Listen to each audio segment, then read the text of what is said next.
नमस्कार दोस्तों, computer science academy के यूट्यूब पोर्टल पे आपका स्वागत है। उम्मीद करते हैं कि आप लोगों की पढ़ाई अच्छी चल रही होगी और परीक्षा की तिथि अब एकदम नज़दीक आती जा रही है। अब 3 सितंबर हो गया है और आप लोगों का रिवीजन भी अच्छा चल रहा होगा। फिर भी मैंने कहा कि इकाई 5 कविता से संबंधित जो मैंने अभी तक आप लोगों को प्रश्नोत्तरी कराया था, उन सब का एक वीडियो आप तक पहुंच जाएगा। तो बार बार अलग अलग वीडियो देखने की ज़रूरत नहीं पड़ेगी और एक वीडियो में आपका रिवीजन भी हो जाएगा। तो आइए इकाई 5, और इसमें लगभग 250 प्रश्न मैंने लिए हैं और ये सारे प्रश्न मैं आप लोगों को करा चुका हूँ। तो आइए शुरू करते हैं। और इसमें उम्मीद ये करते हैं कि इकाई 5 से संबंधित जो भी परीक्षा में प्रश्न आते हैं, 4, 5, 10 जो भी आते हैं, तो कम से कम उनमें से ज़्यादा प्रश्न आपके हल हो जाएं। इसी उम्मीद के साथ इस वीडियो को आप तक पहुंचा रहे हैं। आप देखें और अपनी प्रतिक्रिया जरूर व्यक्त करें। तो आइए शुरू करते हैं। प्रश्न संख्या 1, बालकृष्ण शर्मा नवीन का पहला कविता संग्रह कौन सा है? देखिए, बहुत ज़्यादा समय नहीं लेंगे, कम से कम समय में बढ़ते चलेंगे क्योंकि रिवीजन करना है।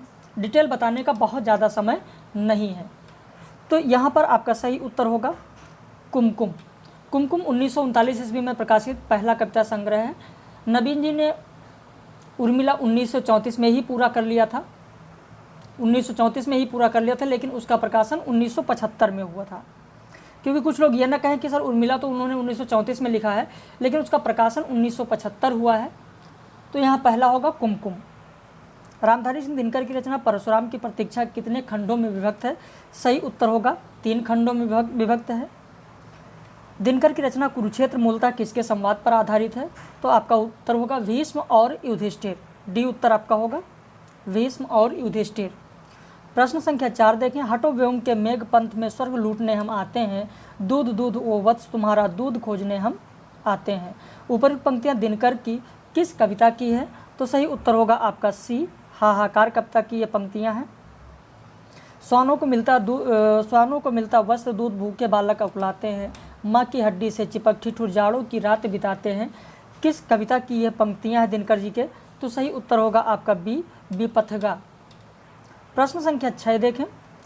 खंडहर की मैं दीन भिखारिन, अट्टालिका नहीं लूंगी, है सौगंध शीश पर तेरे रखने मुकुट नहीं दूंगी। उपयुक्त पंक्तियां दिनकर की किस कविता की हैं? तो सही उत्तर होगा आपका ए, कविता का हाट। कविता का हाट। अब इसके बाद में आइए आगे बात करते हैं। प्रश्न संख्या 7, हटकर बैठा चांद एक दिन माता से यह बोला, सिलवा दो माँ मुझे ऊन का मोटा एक झिंगोला। उपयुक्त बाल कविता किस छायावादी कवि की रचना है? तो यहाँ पर दिनकर की बाल कविताएं चांद का कुर्ता आपने सुना होगा, नमन करूँ मैं, सूरज का ब्याह, चूहे की दिल्ली यात्रा, मिर्च का मजा आदि कविताएं दिनकर जी की हैं। तो सही उत्तर यहाँ पर होगा आपका बी, दिनकर जी। तो यहाँ पर आपका सही उत्तर हो गया दिनकर जी। अब आइए बात करते हैं प्रश्न संख्या 8 की। निम्न में से कौन सी पंक्तियाँ रामधारी सिंह दिनकर की नहीं हैं? सिंहासन खाली करो कि जनता आती है, पक्षी और बादल ये भगवान के डाकिए हैं, आधा हिस्सा सदा उजाला आधा रहता काला, इस रहस्य को समझ ना पाता भ्रमवश दुनिया वाला। डी है, औरों को हंसते देखो मनु, हंसो और सुख पाओ, अपने सुख को तिरस्कृत कर लो, सबको सुखी बनाओ। ये जयशंकर प्रसाद की पंक्तियां हैं।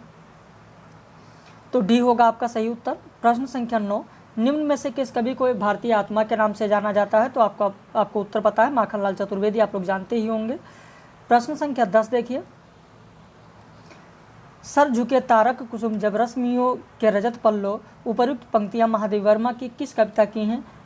तो सही उत्तर होगा आपका पहला, दीप शिखा की ये पंक्तियां हैं। जयशंकर प्रसाद की रचनाओं का सही क्रम क्या होगा? ये भी मैं कई बार आप लोगों को करा चुका हूँ, टेस्ट सीरीज में भी दे चुका हूँ, तो यहाँ रिवीजन के लिए मैं आपको दे रहा हूँ।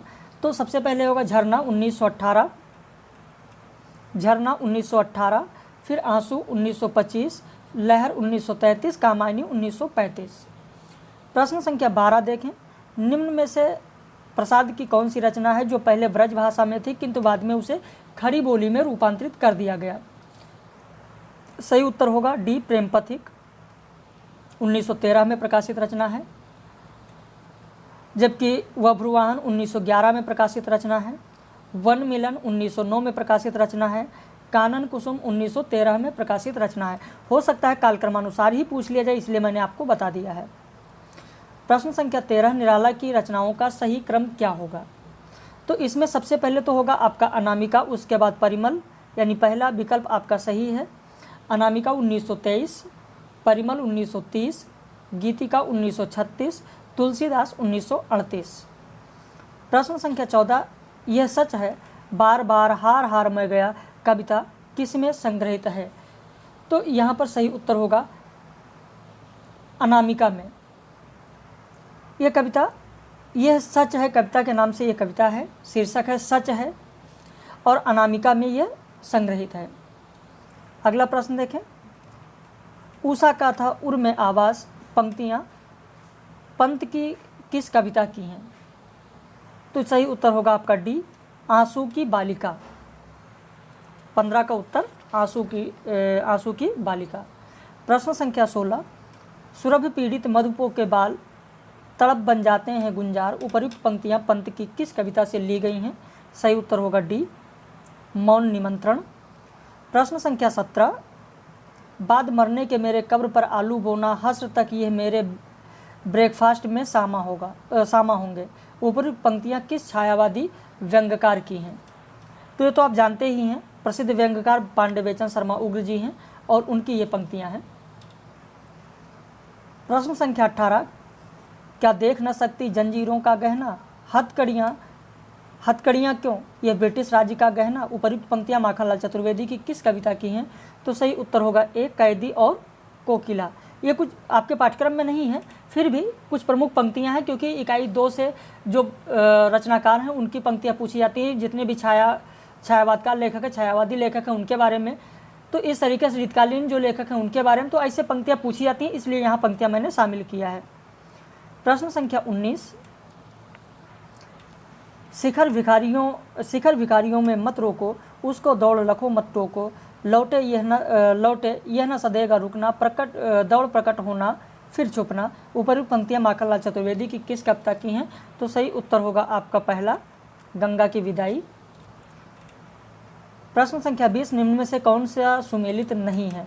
तोड़ो तोड़ो तोड़ो कारा निकले फिर गंगा जलधारा निराला की पंक्ति, मैं नीर भरी दुख की बदली महादेवी वर्मा, ले चल मुझे भुलावा देकर मेरे नाविक धीरे धीरे प्रसाद, सुंदर है कुसुम विहग सुंदर मानो तुम सबसे सुंदरतम, ये सुमित्रानंदन पंत की पंक्तियां हैं, दिनकर की नहीं है।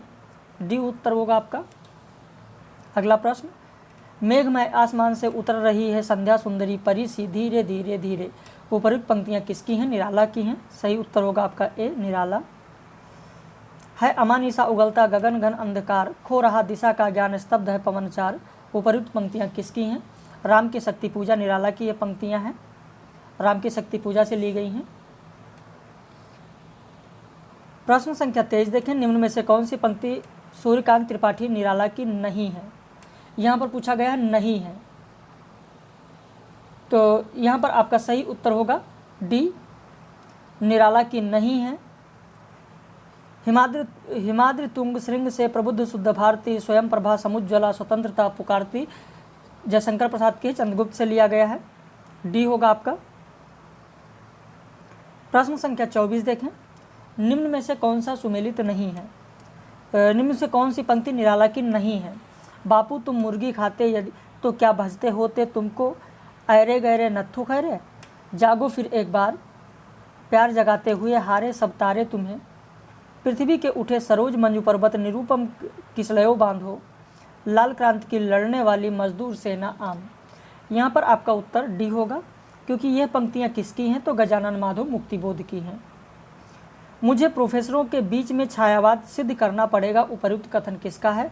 सही उत्तर होगा आपका ए, निराला। अब इसके बाद जो महादेवी वर्मा से संबंधित मैंने आप लोगों को कराया था प्रश्नोत्तरी, अब आइए उस प्रश्नोत्तरी की बात कर लेते हैं। निम्न में से कौन सा कविता संग्रह महादेवी वर्मा का है?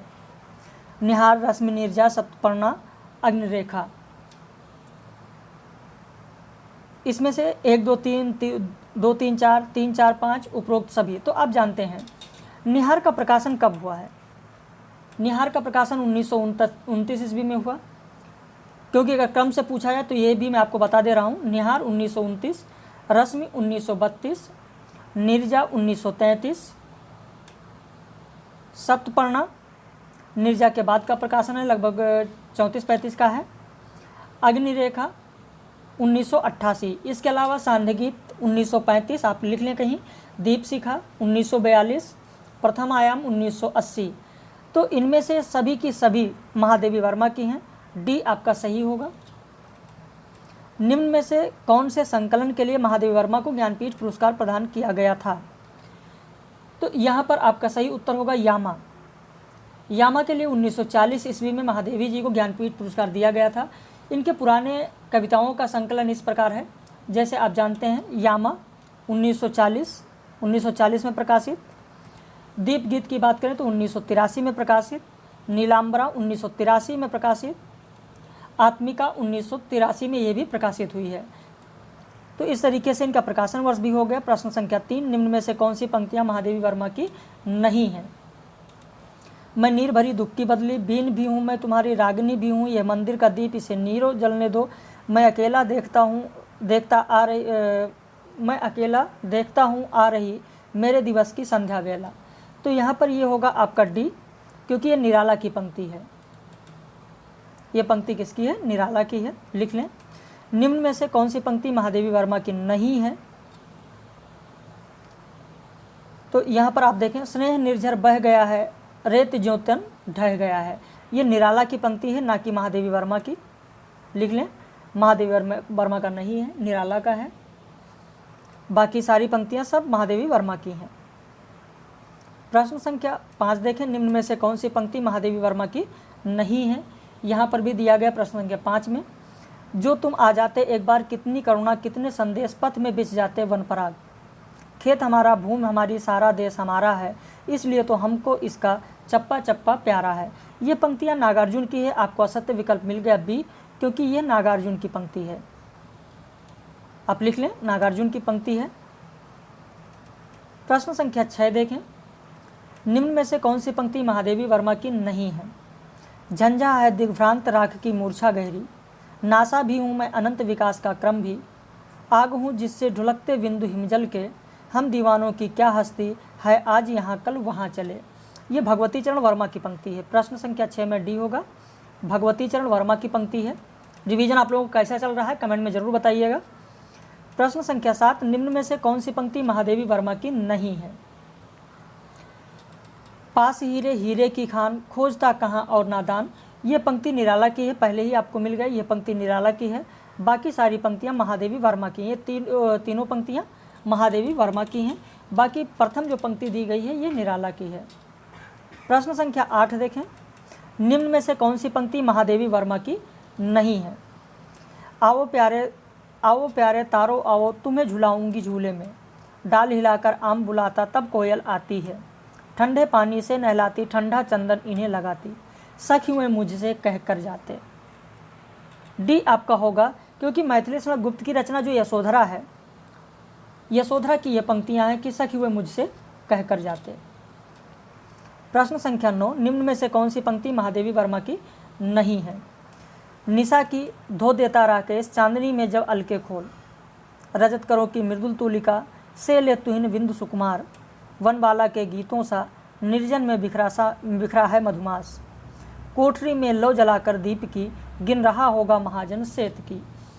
ये अज्ञे जी की पंक्ति है, आप लिख लें। ये प्रमुख पंक्ति किसकी है? तो अज्ञे जी की है। 9 का उत्तर आपका डी होगा। निम्न में से कौन सी पंक्ति महादेवी वर्मा की नहीं है? हम नदी के द्वीप हैं धारा नहीं है। ये भी पंक्ति अज्ञे की है, तो 10 का पहला उत्तर आपका हो जाएगा। ये पंक्ति किसकी है? अज्ञे जी की है, लिख लीजिए। प्रश्न संख्या 11 देखें, जब मनुष्य का हृदय अपनी अभिव्यक्ति के लिए व्याकुल हो उठा, तब भी स्वच्छंद छंद में उसकी छाया अंकित हुई, यह कथन किसका है? तो सही उत्तर होगा आपका बी, महादेवी वर्मा। तो इस तरीके से आपने यहाँ पर महादेवी वर्मा से संबंधित आपने ये 11 प्रश्न देखे। अब आइए देखते हैं, सभी रचनाकारों से विविध प्रश्न की बात करेंगे। निम्न में से असत्य विकल्प कौन सा है? सुमित्रानंदन पंत की प्रथम कविता गिरजे का घंटा है। पल्लों को प्रकृति की चित्रशाला कहा जाता है। परिवर्तन कविता तारापथ काव्य संग्रह में संकलित है। यहीं पर गलत हो गया आपका, यही असत्य है, क्योंकि परिवर्तन कविता तारापथ में नहीं संकलित है बल्कि पल्लव में है। परिवर्तन कविता किसमें है? तो आप लिख लें, परिवर्तन कविता पल्लव में है। तारापथ में तो प्रथम रस में है। तारापथ में अगर देखें तो आप लिख लें प्रथम रश्मि जो कविता है वह तारापथ में है, जबकि परिवर्तन पल्लव में है। निम्न में से असत्य विकल्प कौन सा है? ग्रंथि पंत जी की एक विरह गीत है। युगांत में छायावादी प्रकृति का अंत और प्रगतिवाद का उदय मिलता है, सही है। युगवाणी में गांधी और मार्क्स का प्रभाव स्पष्ट परिलक्षित है, सही है। ग्राम देवता कविता पंत और बच्चन द्वारा रचित सहयोगी रचना है। तो यहाँ पर आप देखेंगे ग्राम देवता नहीं बल्कि खादी के फूल, डी उत्तर होगा। खादी के फूल पंत और बच्चन की सहयोगी रचना है, ग्राम देवता नहीं, खादी के फूल आप लिख लीजिए। खादी के फूल पंत और बच्चन की सहयोगी रचना है। अगला प्रश्न, निम्न में से असत्य विकल्प कौन सा है? लोकायतन पर पंत को लेनिन पुरस्कार मिला था। चिदम्बरा पर पंत को ज्ञानपीठ पुरस्कार मिला था। कला और बूढ़ा चांद के लिए साहित्य अकादमी पुरस्कार मिला था। मौन निमंत्रण कविता पर अरविंद दर्शन का गहरा प्रभाव है, नहीं, डी आपका असत्य होगा, क्योंकि मौन निमंत्रण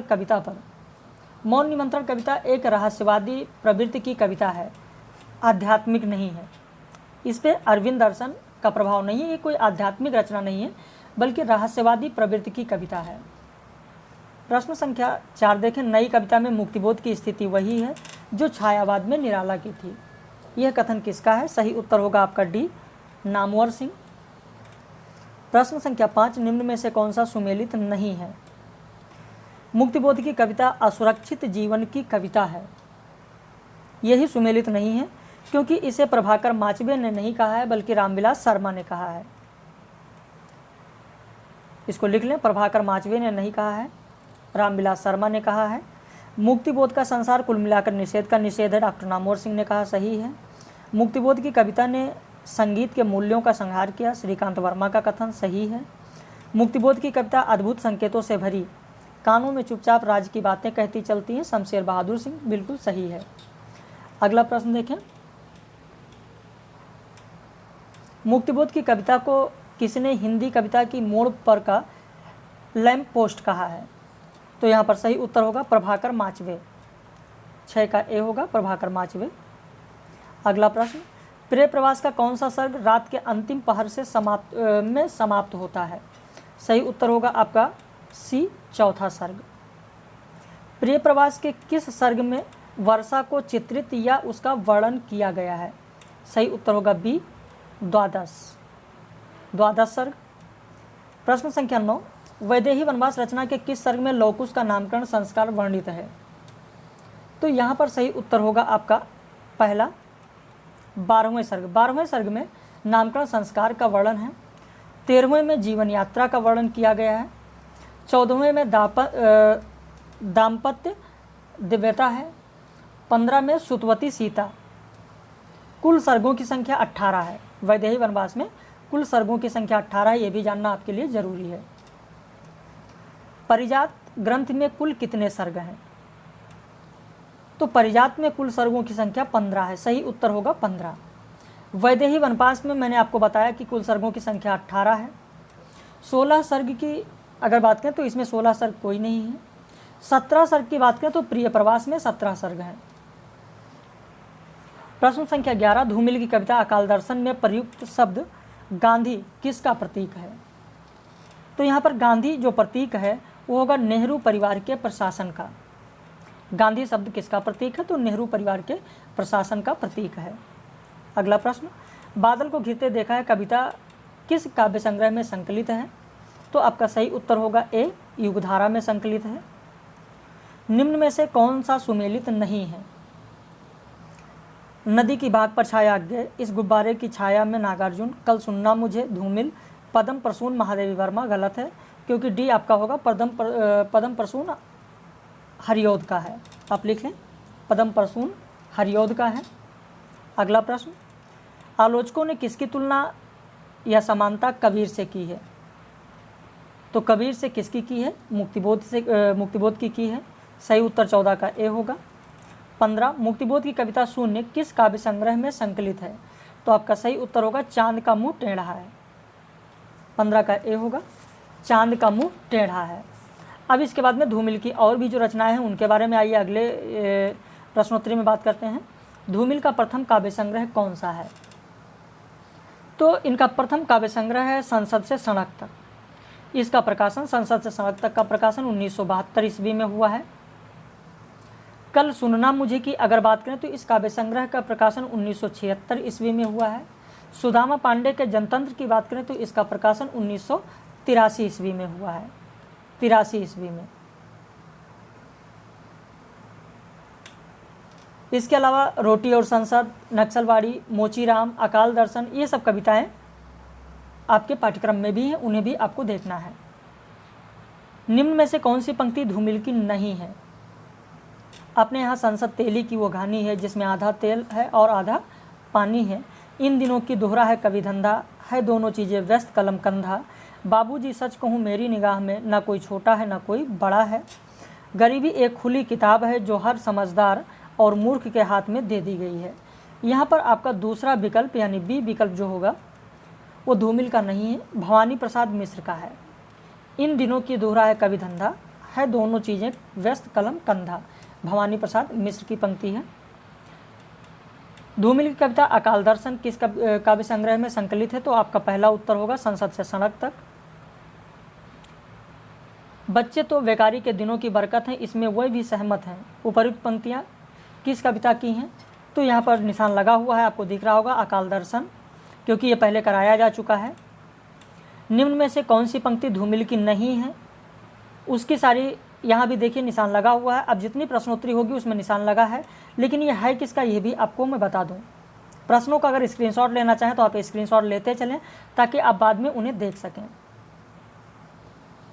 यहाँ पर जो आप देख रहे हैं कि आज मैं अकेला हूँ, अकेले रहा नहीं जाता, जीवन मिला है ये, रतन मिला है ये त्रिलोचन की कविता है। किसकी कविता है? तो ये भी आपके लिए जानना जरूरी है कि ये कविता है किसकी? त्रिलोचन की है। आलोचकों ने निम्न में से किसकी समानता कबीर से की है? अभी मैंने बताया मुक्तिबोध से, ये भी प्रश्न हो चुका है।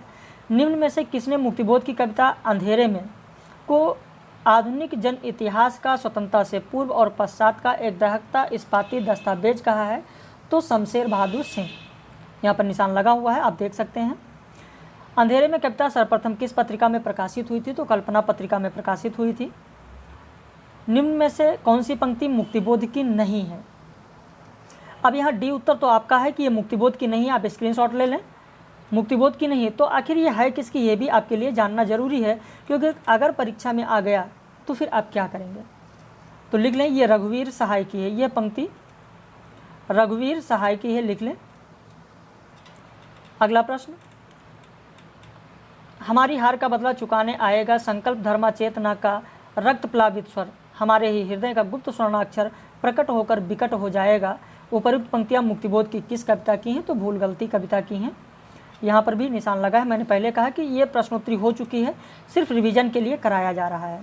मुक्तिबोध की कौन सी कविता चांद का मुँह टेढ़ा है नामक कविता संग्रह में संकलित नहीं है?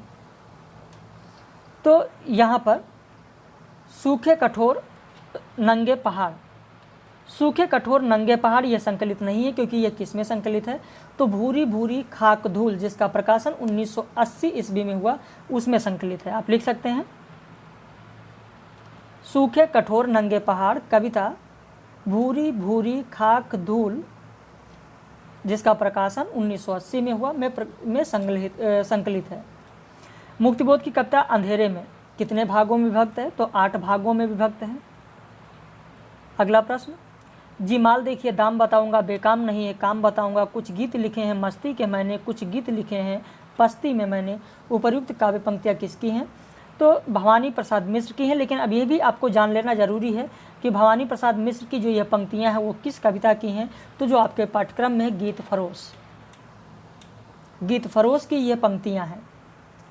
सतपुड़ा के जंगल भी भवानी प्रसाद मिश्र की रचना है, कविता है, जो आपके पाठ्यक्रम में है। सड़े पत्ते गले पत्ते हरे पत्ते जले पत्ते, वन पथ को ढक रहे थे पंख दल में पले पत्ते, ये भी भवानी प्रसाद मिश्र की पंक्तियां हैं। सतपुड़ा के जंगल से ली गई ये पंक्तियां हैं। अगला प्रश्न, निम्न में से कौन सा कविता संग्रह भवानी प्रसाद मिश्र का नहीं है? तो यहाँ पर आपको पता होगा, सही उत्तर होगा डी, हिमकिरीटनी माखनलाल चतुर्वेदी की है। तो 15 का उत्तर आपका डी होगा। 16 की ओर चलते हैं। निम्न में से भवानी प्रसाद मिश्र की कौन सी कविता त्रिकाल संध्या में संकलित है? तो आपका उत्तर होगा त्रिकाल संध्या में संकलित कविता कठपुतली है।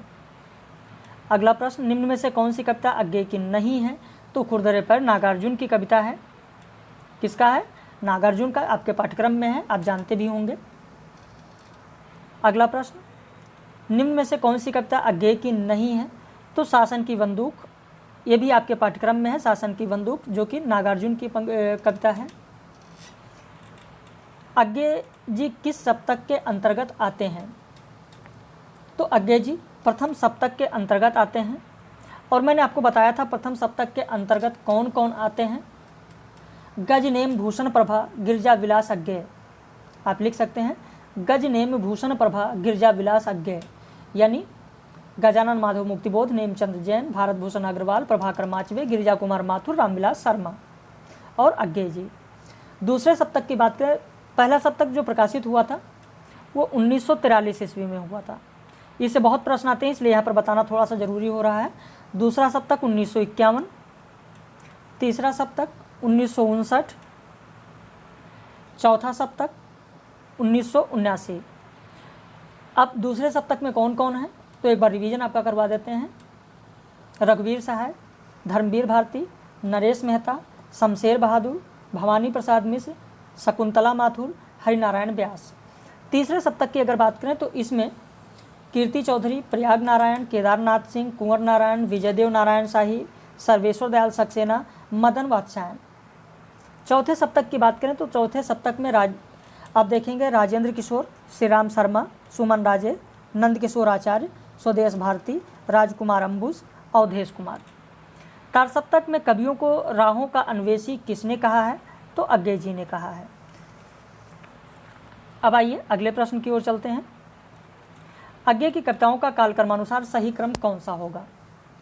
तो सबसे पहले यहाँ पर देखते हैं भग्नदूत। भग्नदूत सबसे पहले होगा क्योंकि इसका प्रकाशन 1933 है। भग्नदूत 1933। इसके बाद चिंता की बात करें तो 1942। बावरा अहेरी की अगर बात करें तो 1954। आंगन के पारद्वार की बात करें तो 1961, यानी भग्नदूत 1933, चिंता 1942, बावरा अहेरी 1954, आंगन के पारद्वार 1961।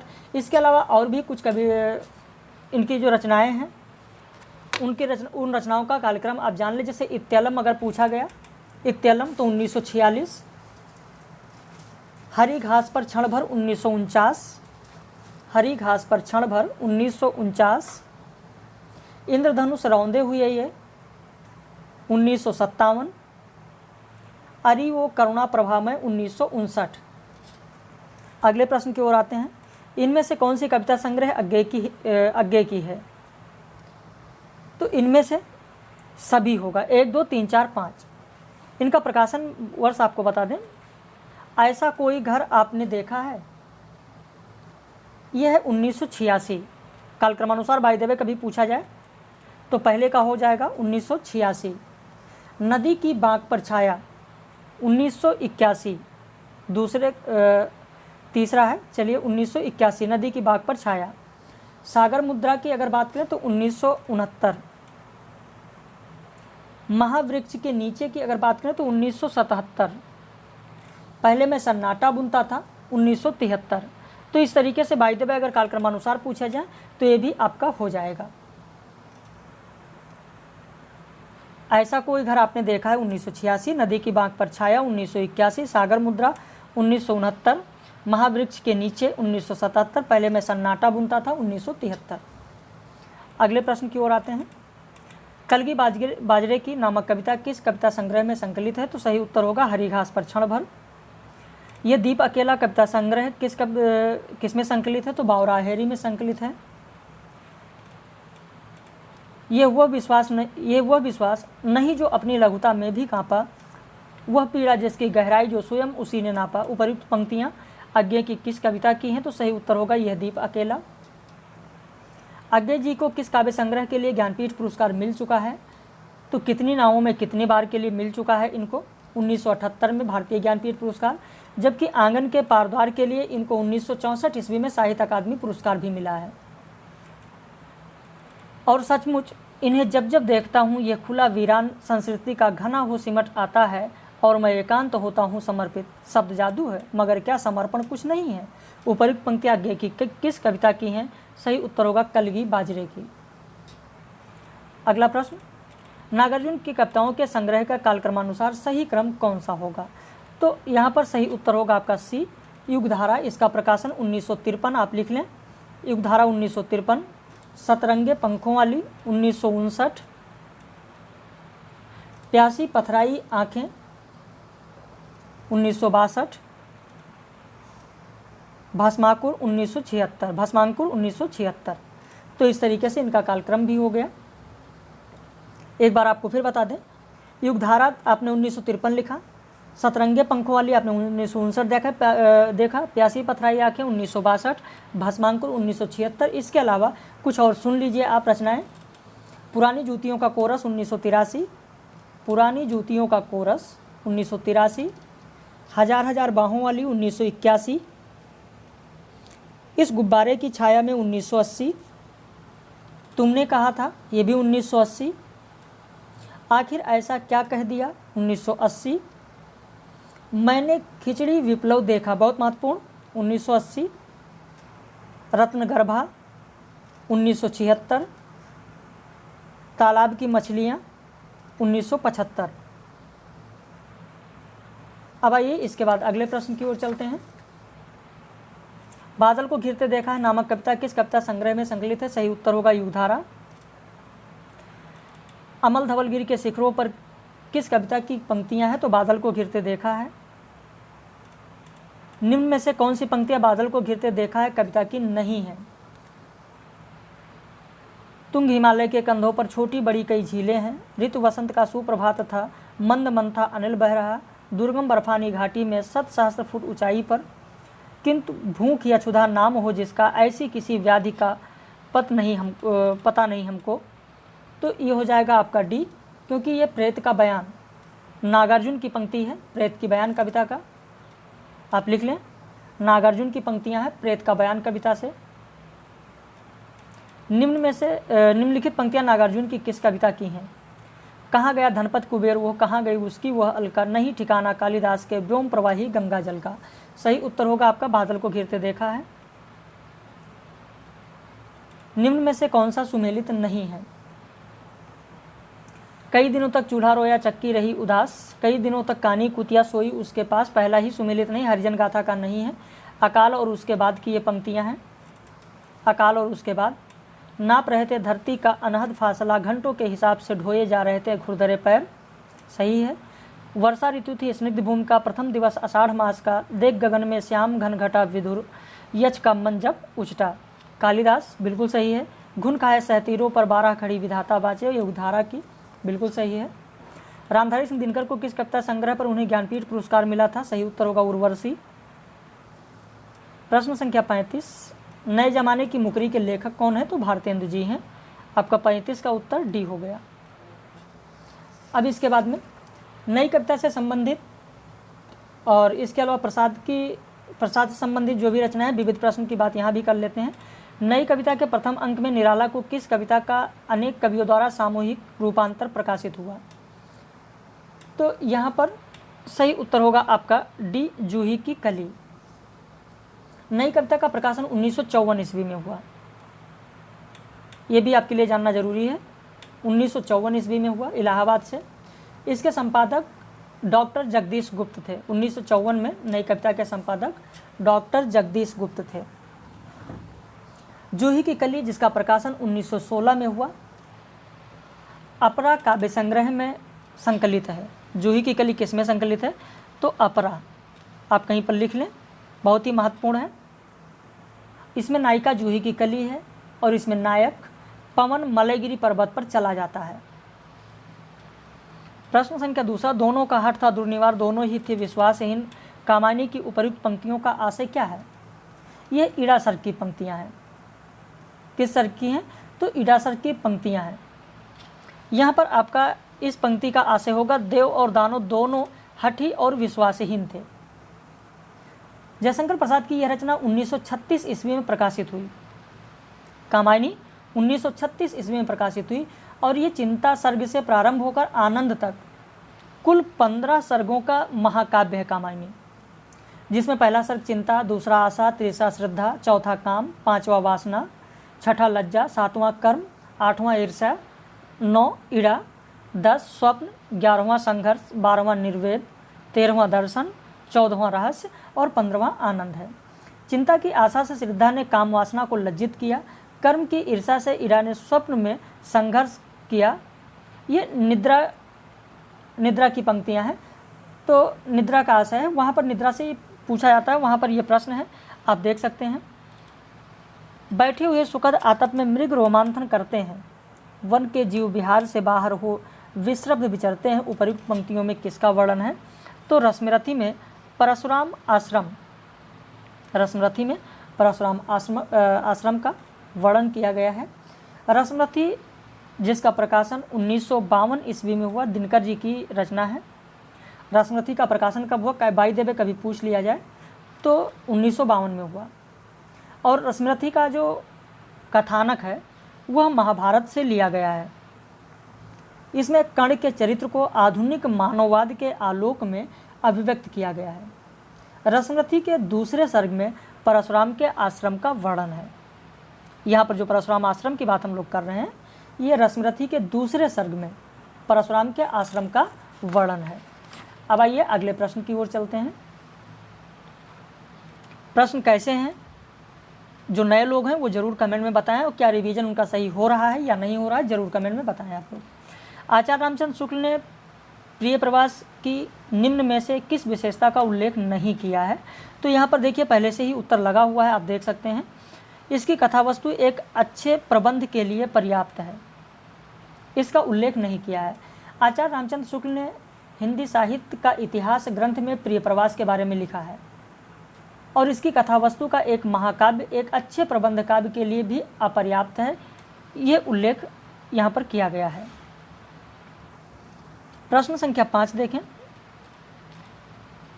और अब तो हवा भी बुझ चुकी है और सारे इश्तहार उतार लिए गए हैं, जिनमें कल आदमी अकाल था। नक्सलवाड़ी की ये पंक्तियाँ हैं। ऊपरी पंक्तियाँ किस कवि की हैं? तो जब आपको नक्सलवाड़ी पता होगा तो जाहिर सी बात है कि आप तुरंत कहेंगे कि धूमिल की है, क्योंकि सुदामा पांडे धूमिल को संघर्ष का कवि कहा जाता है। धूमिल को संघर्ष का कवि कहा जाता है। इनकी रचनाएं संसद से सड़क तक आप जानते हैं, अभी मैंने कराया। कल सुनना मुझे, इस पर इनको साहित्य अकादमी पुरस्कार मिला है 1979 ईस्वी में, ये भी मैंने आपको बताया।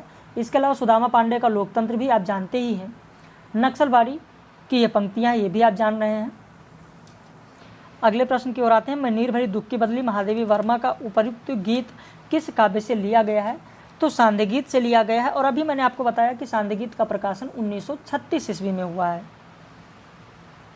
सांध्य गीत का कब हुआ है? तो 1936 में हुआ, यह भी मैंने अभी आपको बताया है।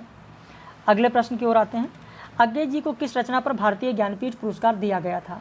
यह भी बात अभी हो चुकी है। कितनी नावों में कितनी बार, जिसका प्रकाशन कितनी नावों में कितनी बार, इस पर इनको 1978 ईस्वी में ज्ञानपीठ पुरस्कार और आंगन के पारद्वार के लिए 1964 ईस्वी में साहित्य अकादमी पुरस्कार दिया गया है।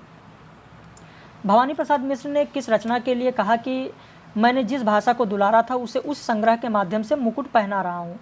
तो बुनी हुई रस्सी के लिए, जिसका प्रकाशन 1960 के आसपास हुई है, लेकिन 1972 ईस्वी में बुनी हुई रस्सी के लिए इनको 1972 ईस्वी में साहित्य अकादमी पुरस्कार भी मिला।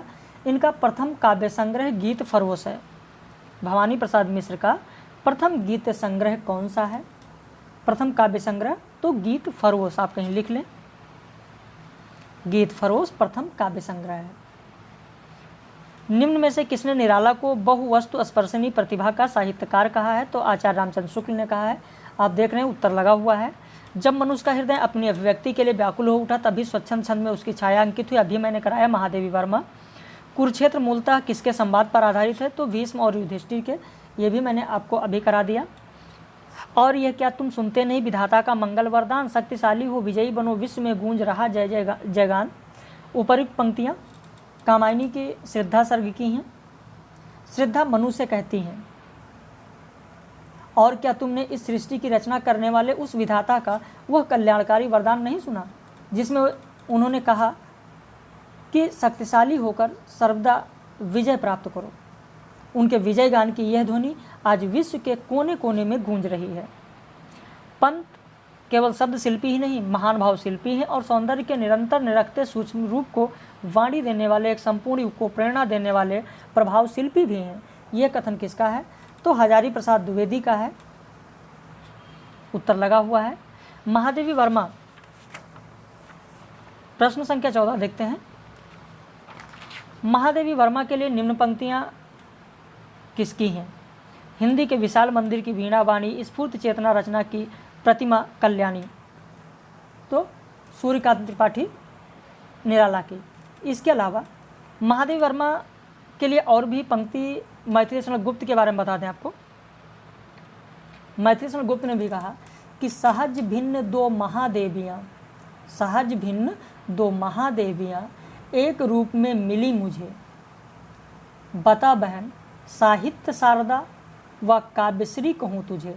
ये किसने कहा है? तो मैथिली शरण गुप्त ने कहा है महादेवी वर्मा के बारे में।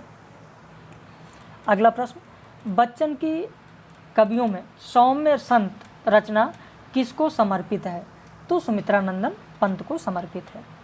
निम्न में से असत्य कौन सा है? प्रिय प्रवास 1914 में प्रकाशित खड़ी बोली का प्रथम महाकाव्य है। प्रिय प्रवास की कथावस्तु भागवत पुराण पर आधारित है। प्रिय प्रवास का विषय कृष्ण का मथुरा प्रवास है। इस रचना में राधा एक विद्वान पंडित द्वारा कृष्ण के पास संदेश भेजती हैं। नहीं, डी असत्य होगा। डी असत्य पहले से लगा है, लेकिन सही क्या होना चाहिए? तो पवन के माध्यम से, एक पंडित के माध्यम से नहीं, बल्कि इस रचना में राधा पवन के माध्यम से संदेश कृष्ण के पास भेजती हैं और इसमें राधा का परकीय रूप अलग होकर देश सेविका के रूप में ढल गया है। निम्न में से असत्य कथन कौन सा है? तो यहाँ पर आप देख रहे हैं सुमित्रानंद पंत ने कुमायूनी में एकमात्र कविता बुरुंस वृक्ष पर लिखा। पंत को हिंदी साहित्य का विलियम वर्ड्सवर्थ कहा जाता है। भाभी पत्नी के प्रति आज छोड़ दो गृह काज पंत की कविता है।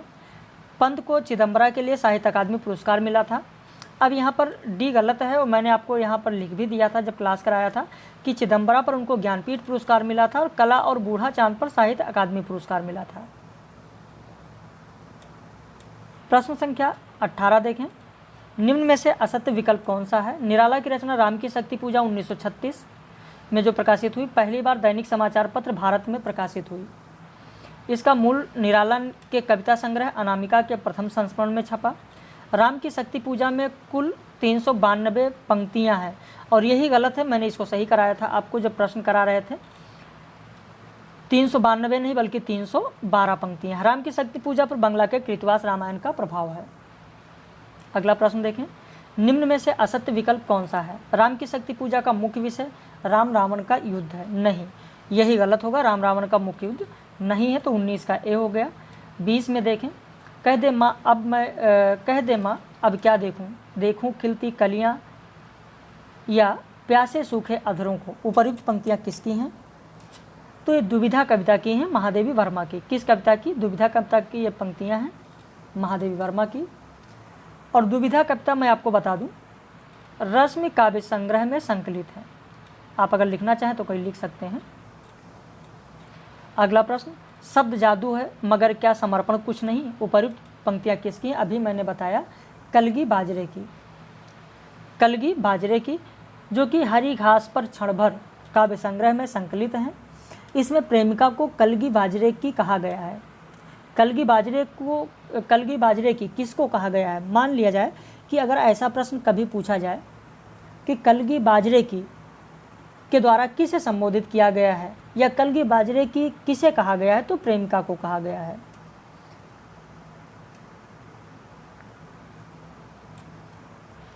और इसके बाद अब आइए अगली प्रश्नोत्तरी पर हम लोग आते हैं। दिनकर जी की बात कर लेते हैं। यहाँ पर दिनकर की रचना हुंकार को वैतालिका का जागरण गान किसने कहा है? तो उत्तर लगा हुआ है, आप देख रहे हैं डॉक्टर बच्चन। सिर्फ यहाँ रिवीजन कराने के लिए मैंने फिर से प्रश्न लिया है ताकि आपका रिवीजन हो जाए। दिनकर जी अपने युग के सचमुच सूर्य थे। उपरोक्त कथन किसका है? तो नामवर सिंह। आप देख रहे हैं उत्तर लगा हुआ है। आधुनिकता, समसामयिकता, स्वच्छंदता और बौद्धिकता में नए कवियों का गोरखनाथ किसे कहा गया है? उत्तर लगा हुआ है, निराला को कहा गया है। छायावादी काव्य का रुद्र किसे कहा गया है? तो निराला को कहा गया है। धूमिल काव्य का वैचारिक आधार मार्क्सवादी समाज दर्शन है, यह कथन किसने कहा है? तो डॉक्टर नामवर सिंह ने कहा है। कविता लिखने का अर्थ एक नई दुनिया बसाने के जोश के सामने संसार का त्याग करना नहीं है। कविता लिखने का अर्थ एक ऐसी भाषा तैयार करना है जो सभी रंगों, गंधों और सभी स्वरों को अभिव्यक्ति दे सके।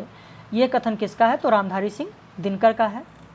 रसमरथी के किस सर्ग में कर्ण के महादान की कथा है? तो चौथे सर्ग में। रसमरथी के किस सर्ग में कर्ण के बलिदान की कथा है? तो सप्तम सर्ग में। निम्न में से असत्य विकल्प कौन सा है?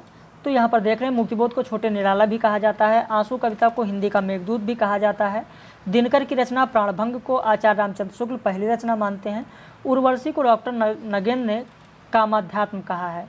यही गलत होगा। तो आखिर सही क्या है? डॉक्टर नगेंद्र ने नहीं कहा है, बल्कि उर्वशी को दिनकर ने, रामधारी सिंह दिनकर ने उर्वशी को कामाध्यात्म कहा है। अगला प्रश्न, निम्न में से असत्य विकल्प कौन सा होगा? असाध्य वीणा आंगन के पारद्वार में संग्रहित है। आंगन के पारद्वार के लिए अज्ञे को साहित्य अकादमी पुरस्कार मिला है। केस कंबली प्रेमबद्ध राजा के महल में रहता था, यही गलत है, क्योंकि राजा के महल में नहीं बल्कि गुफा में रहता था। ये प्रश्न मैं करा चुका हूँ आप लोगों को। असाध्य वीणा बौद्ध धर्म के तथता सिद्धांत की भावपूर्ण अनुभूति है। ये पॉइंट आपके लिए बहुत ही महत्वपूर्ण है, इसे जरूर ध्यान रखना आप लोग। घुन खाए सहतीरों पर, यह भी आपको हम करा चुके हैं। नागार्जुन की यह पंक्ति है। गिरता जाता फेन मुखों से नभ में बादल बनतिरता, किरण धेनुओं का समूह ये आधा आया अंधकार चरता। ये कुंवर नारायण की पंक्तियां हैं।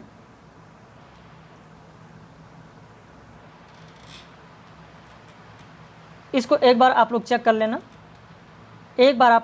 लेना, शायद ये नरेश मेहता की पंक्ति है। एक बार आप लोग चेक कर लीजिएगा, वैसे अभी मैं देख लूँगा। प्रश्न संख्या 13, भारत गीत कविता संग्रह किसका है? तो आपका सही उत्तर होगा ए, श्रीधर पाठक। पराधीन रहकर अपना सुख शोक न कह सकता है, यह अपमान जगत में केवल पशु ही सह सकता है। उपर्युक्त पंक्तियाँ किसकी हैं? तो रामनरेश त्रिपाठी की। सही उत्तर होगा बी, रामनरेश त्रिपाठी।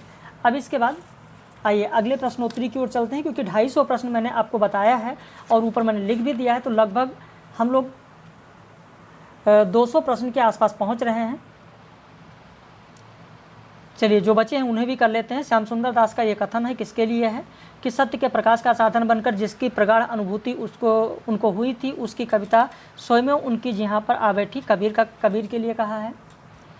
श्रृंगार का रस राजत्व यदि किसी कवि ने दिखाया है तो वो सूरदास ने। ये कथन आचार्य रामचंद्र शुक्ल का है। सिर्फ रिवीजन के लिए आप कर लीजिए, जल्दी इसलिए हो जाएगा। आचार्य विश्वनाथ प्रसाद मिश्र का कथन किसके लिए है? तो आप स्क्रीनशॉट ले लीजिए। स्वच्छंद कवि हृदय की दौड़ के लिए राजमार्ग चाहते थे। रीत के सकरी गली में धक्कम धक्का नहीं। ये कविता की नपीतुली नाली खोदने वाले न थे, ये काव्य का उत्स प्रवाहित करने वाले या मानस रस का उन्मुक्त दान करने वाले थे। घनानंद के लिए कहा गया है। मैथिली शरण गुप्त ने अपने काव्य गुरु महावीर प्रसाद द्विवेदी के प्रति किस रचना की भूमिका में श्रद्धा व्यक्त की है? तो साकेत। निम्न में से कौन सा सुमेलित नहीं है? तो स्क्रीनशॉट आप ले लीजिए। ये सारी पंक्तियां हैं, ये पंक्तियां आपके लिए महत्वपूर्ण हो सकती हैं। डी सुमेलित नहीं है। आखिर डी है किसका? मैं आपको उत्तर यहाँ पर बता देता हूँ। तुम कनक किरण के अंतराल में लुक छुप कर चलते हो क्यों? तो जयशंकर प्रसाद की रचना चंद्रगुप्त नाटक जो है, मैथिली शरण गुप्त नहीं, जयशंकर प्रसाद की रचना चंद्रगुप्त की ये पंक्तियां हैं, जिसमें सुहासिनी गाती है। ये कौन गाता है? तो सुहासिनी गाती है कि तुम कनक किरण के अंतराल में लुक छिप कर चलते हो क्यों। निम्न में से असत्य विकल्प कौन सा है? यहाँ भी आप स्क्रीनशॉट ले लीजिए। असत्य विकल्प डी होगा। लहर कविता प्रसाद के काव्य संग्रह पेशोला के प्रतिध्वनि में संकलित है। तो यहाँ पर यह गलत होगा,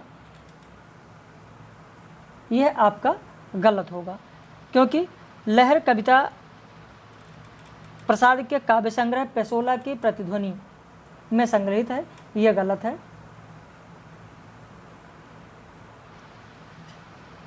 तो आपका हो गया 6 का डी, क्योंकि शेर सिंह का लहर में आप देखेंगे शेर सिंह का शास्त्र समर्पण, प्रलय की छाया, अशोक की चिंता, पेशोला की प्रतिध्वनि, ये अलग अलग आपको मिलेगा। ये उल्टा लिखा गया है कि लहर कविता नहीं, बल्कि पेशोला की प्रतिध्वनि कविता में लहर संकलित है। ऐसा अगर कहा जाए तो आपका सत्य होता, नहीं तो ये असत्य है, क्योंकि लहर काव्य संग्रह है। लहर कोई कविता नहीं है, लहर काव्य संग्रह है, ना कि कविता। यहाँ लिखा गया लहर कविता प्रसाद के काव्य संग्रह पेशोला की प्रतिध्वनि में संकलित है, जबकि पेशोला की प्रतिध्वनि एक कविता है जो लहर काव्य संग्रह में संकलित है, इसलिए यह गलत है। प्रश्न संख्या 7 देखें, निम्न में से कौन सी रचना रामधारी सिंह दिनकर की नहीं है? तो मंदिर की नर्तकी उपन्यास है, आचार्य चतुर्सेन शास्त्री का। निम्न में से असत्य कथन कौन सा है? तो यहाँ पर जयशंकर प्रसाद की रचनाओं पर शैव दर्शन का प्रभाव है, सही है। महादेवी वर्मा की रचनाओं पर बौद्ध दर्शन का प्रभाव है, सही है। मैथिली शरण गुप्त राम भक्त थे, सही है। निराला अरविंद दर्शन से प्रभावित कवि थे, नहीं। पंत अरविंद दर्शन से प्रभावित थे, ना कि निराला। सुमित्रा नंदन पंत अरविंद दर्शन से प्रभावित थे। निम्न में से असत्य विकल्प कौन सा है? पूजा के फूल काव्य संग्रह मुकुटधर पांडे का नहीं है, गलत है, क्योंकि नहीं शब्द लगा हुआ है। पूजा के फूल काव्य संग्रह मुकुटधर पांडे का है, तो इसलिए यह गलत हो गया था। नहीं लगने से असत्य विकल्प हो जाता है, तो यहाँ पर आपका हो गया पूजा के फूल काव्य संग्रह मुकुटधर पांडे का है, अब सही हो गया। निम्न में से कौन सी रचना गिरिजा कुमार माथुर की है? तो यहाँ पर ये गिरिजा कुमार माथुर की सभी रचनाएं हैं, उपरोक्त सभी होगा। स्क्रीनशॉट ले लीजिए ताकि आप इन्हें याद कर सकें। प्रश्न संख्या 11, निम्न में से सत्य विकल्प कौन सा है? तो तीनों सत्य हैं। माखनलाल चतुर्वेदी को एक भारतीय आत्मा उपनाम से भी जाना जाता है, अभी मैंने कराया है। समर्पण, माता और युगचारण चतुर्वेदी जी की रचना है। चतुर्वेदी जी ने प्रताप, प्रभा और कर्मवीर पत्रों का संपादन किया, तो ये तीनों आपके सही हैं। प्रकृति बोध, मनोहर छटा, हृदय का मधुभार किसकी काव्य कृति है? तो आचार्य रामचंद्र शुक्ल की है, आचार्य रामचंद्र शुक्ल की है। कविता करके तुलसी न लसे, कविता लसी पा तुलसी की कला, उपरोक्त प्रशंसक परक उक्ति किसने लिखी है? तो हरिऔध ने लिखा है। निराला की लंबी कविताओं में कौन नहीं है? तो भिक्षुक। बाकी कुकुरमुत्ता, सरोज स्मृति, राम की शक्ति पूजा, ये लंबी कविताओं में है, तो आपका उत्तर यहाँ पर हो जाएगा पहला भिक्षुक। ज्ञानपीठ पुरस्कार प्रदान किए गए वर्षों के अनुसार सही क्रम कौन सा होगा? तो यहाँ पर सही क्रम सबसे पहले होगा पंत को दिया गया 1968 में, दिनकर को 1972 में, महादेवी वर्मा को यामा के लिए 82 में, नरेश मेहता को उनके संपूर्ण कृतित्व के लिए 1992 में। रचना काल के अनुसार ये भी मैं आपको बता चुका हूँ। 16 का आपका डी होगा। कानन कुसुम की बात करें तो 1913, आंसू 25, लहर 33, कामायनी 35। निम्न में से कौन सा सुमेलित है? तो यहाँ आपका होगा डी। रूप की आराधना का मार्ग आलिंगन नहीं तो और क्या है? ये दिनकर का है। ये पंक्तियाँ कौन सा सुमेलित है? तो यही केवल सुमेलित है, दिनकर की पंक्ति है।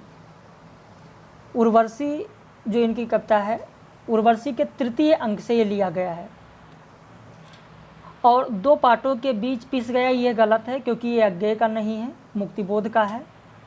जो बीत गई सो बात गई, ये मुक्तिबोध की नहीं है, बच्चन की है। मैं तो डूब गया था, ये बच्चन का नहीं, अज्ञेय का है, तो यहाँ सुमेलित सिर्फ डी होगा। ये पंक्ति उर्वशी की है, उर्वशी के तीसरे अंक से ली गई है। अब आइए अगले प्रश्न की ओर चलते हैं। निम्न में से कौन सा काव्य रामकथा पर आधारित है? सही उत्तर होगा भूमिजा, जिसमें 8 सर्ग हैं। रघुवीर शरण मिश्र की यह रचना है, जिसमें सीता चरित की कथा इसमें दिया गया है भूमिजा में।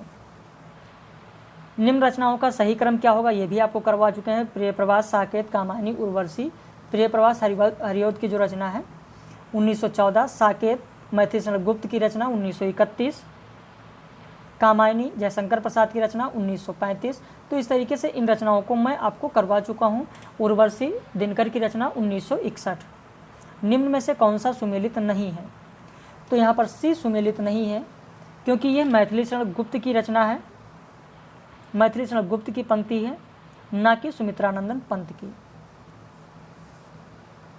और मैं ये भी आपको बता दूं, ये साकेत की है।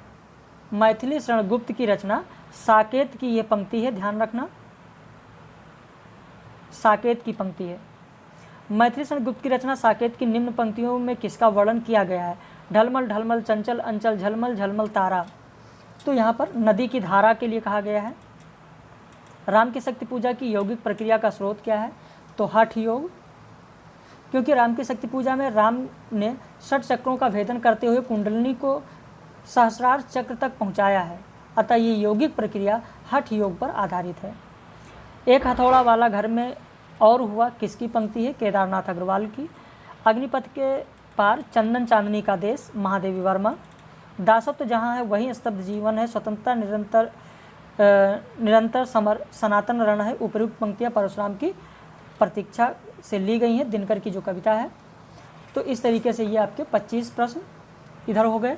अब आइए हम लोग बात करते हैं कुछ और प्रश्नों की, बस खत्म होने वाला है, बहुत ज़्यादा और नहीं है। निम्न में से कौन सी रचना स्रोत विक्रम और वैताल की कथा को माना गया है? सही उत्तर होगा आपका पहला हंसावली। असाइद की रचना हंसावली विक्रम वैताल कथा पर आधारित है, जबकि चंदायन मुल्ला दाऊद का है, मृगावती कुतुबन का है, पद्मावत जायसी का है। निम्न में से कौन सा सुमेलित नहीं है? यहाँ पंक्तियाँ दी गई हैं, कौन सा सुमेलित नहीं है? प्रेम कथा अहिभात विचारो, जायसी की पंक्ति सही है। कथा जगत जेती कवि आई, मंझन की पंक्ति। जाकी बुद्धि होई अधिकाई, उस्मान की पंक्ति। कहो बात सुनो सब लोग, कथा कथा सिंगार वियोग, दामोदर की पंक्ति गलत, क्योंकि ये आलम की पंक्ति है, आलम की पंक्ति है, दामोदर की नहीं है। आगे देखें, निम्न में से असत्य कौन सा है? असत्य कथन कौन सा है? सूफी काव्यों में प्रिय तथा प्रेयसी को न तो समाज की चिंता होती है, न ही प्रेम के अतिरिक्त अन्य पक्ष का महत्व होता है, सही है। सूफी काव्यों में विरह पक्ष पुरुषों में अधिक दिखाया गया है, सही है। सूफी काव्यों में विरह के वर्णनों में अतिशयोक्ति या ऊहात्मकता जैसी प्रवृत्तियां नहीं दिखाई गई हैं, गलत है, क्योंकि सूफी काव्यों में विरह वर्णनों में अतिशयोक्तिपूर्ण वर्णन किया गया है, ऊहात्मकता भी आपको देखने को मिलती है, तो सी यहाँ पर असत्य होगा। सूफी काव्यों में प्रेम परिचय के आरंभ नहीं होता, बल्कि स्वप्न दर्शन, चित्र दर्शन या गुण श्रवण से होता है, बिल्कुल सही है। मसनवी शैली में लिखित काव्य की विषय वस्तु का सही क्रम क्या होगा? तो देखिए, मसनवी शैली में जो भी विषय वस्तु लिखी जाती है, तो सबसे पहले वहाँ पर ईश्वर वंदना लिखा जाता है, फिर राजा की महिमा लिखाई जाती है, फिर गुरु वंदना की जाती है, और अंत में काव्य वस्तु होता है। तो ये क्रम आप जरूर ध्यान रखें, क्योंकि ये आपके लिए महत्वपूर्ण हो सकता है।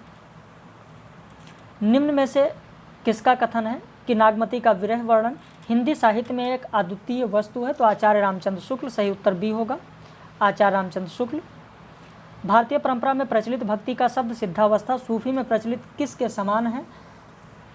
तो यहाँ पर जो सिद्धावस्था है वो मारिफत के समान है, सी उत्तर होगा मारिफत, क्योंकि शरीयत आचरण के समान है, तरीकत की बात करें उपासना के समान है, हकीकत की बात करें सत्यबोध के समान है।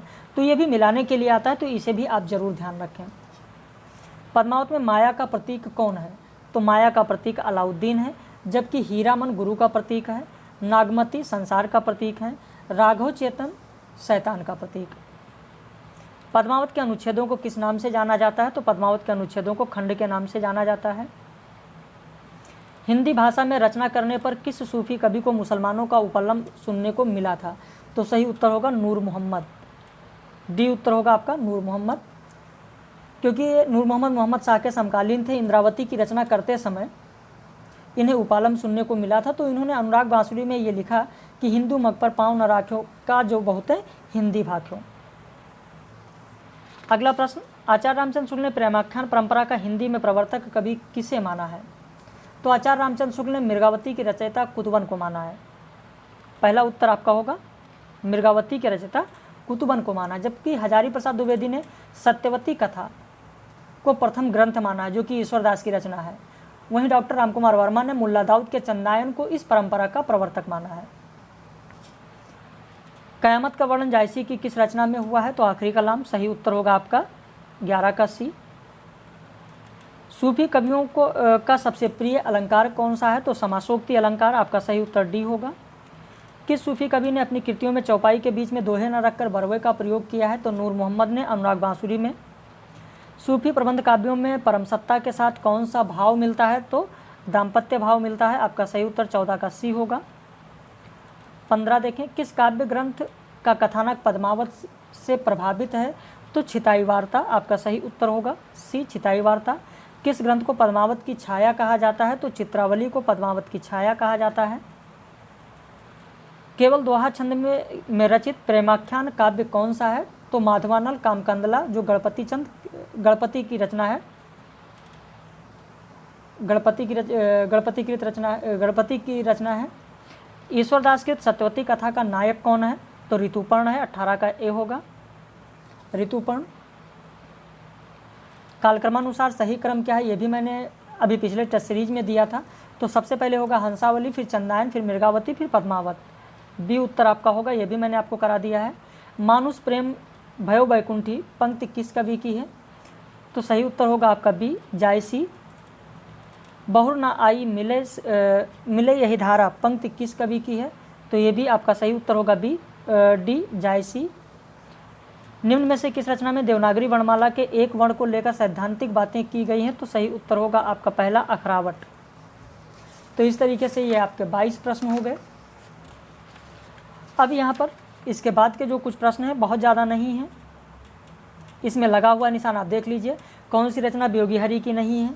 तो प्रेम तरंग नहीं है क्योंकि भारतेंद्र जी की रचना है। ऐसे इनमें से कौन सा सुमेलित नहीं है?